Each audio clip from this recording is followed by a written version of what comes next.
Pero ito yung palitan ng motor mga idol. Itong stand pan na ito. Stand pan na ito, mayroon to dito stand. Ito yung motor niya. Sira na. Anong connection kay Chan. Dali kasing masira itong ganito pag hindi binabad sa chemical. Ito pa. Ito yung bago. Palit natin. So, try natin ito kung gaano katibay. Mas makapal ito kasi doon. Ito 1.5 lang yung kapasitor. Ito 2.2. Mas malaki ito.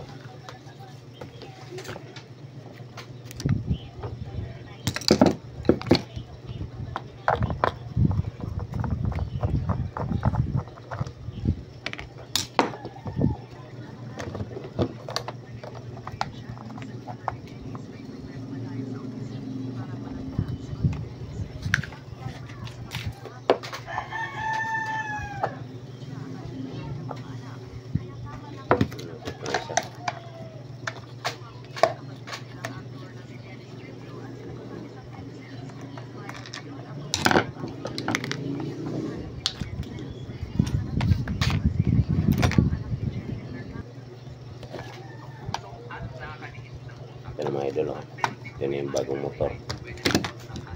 Nakasaro natin.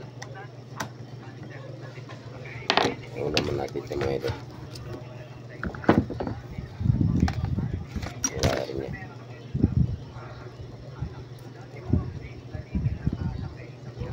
Pasok mo dito. Ayan o. Tapos pasok na itong motor. Tapos tornilyo dito sa may lig nya para hindi na matanggal itong motor. Hindi na, no. Tapos itong bakal nya, yung swingin. Ayan.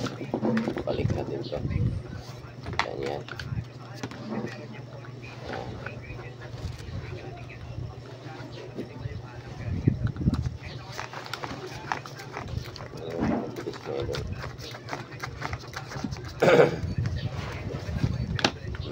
Yan.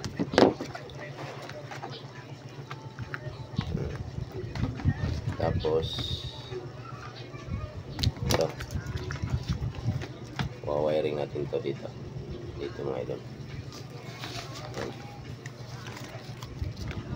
Simple.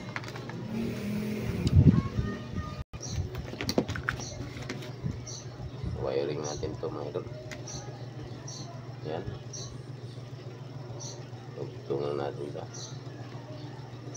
para makita nyo nang gumagana na. Sira yung motor na ito eh.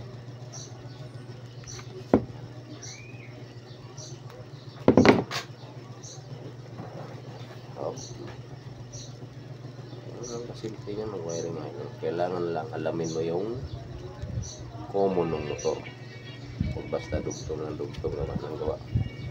May kukit magkakulay, magtiwala ka, wag alamin mo talaga.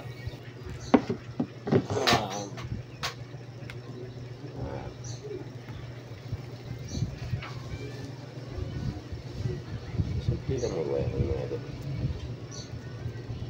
Simple lang mag-wiring. Kailangan mo lang alamin. Ayun na. Pasok mo dito dito. Okay, ito.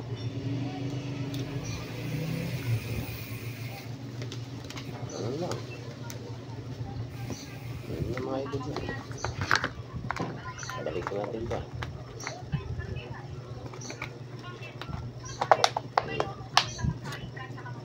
Yan. Tornilyo na tayo. Tornilyo natin.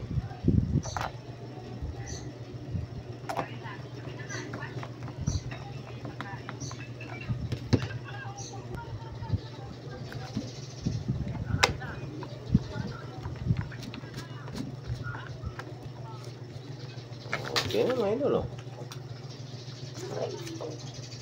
May na siya. Testing natin. Mga idol, testing natin. natin kung ikot ba. Testing natin mga idol. Ito, lagyan natin ng electrical. Ito, plug natin. Yan. Yan natin para kita nyo. Plug. Tapos, pindot sa number 1. Oh. Lapang kuryente. Ayan. Ba? Okay tayo. Oh. Ba? Legit mga idol.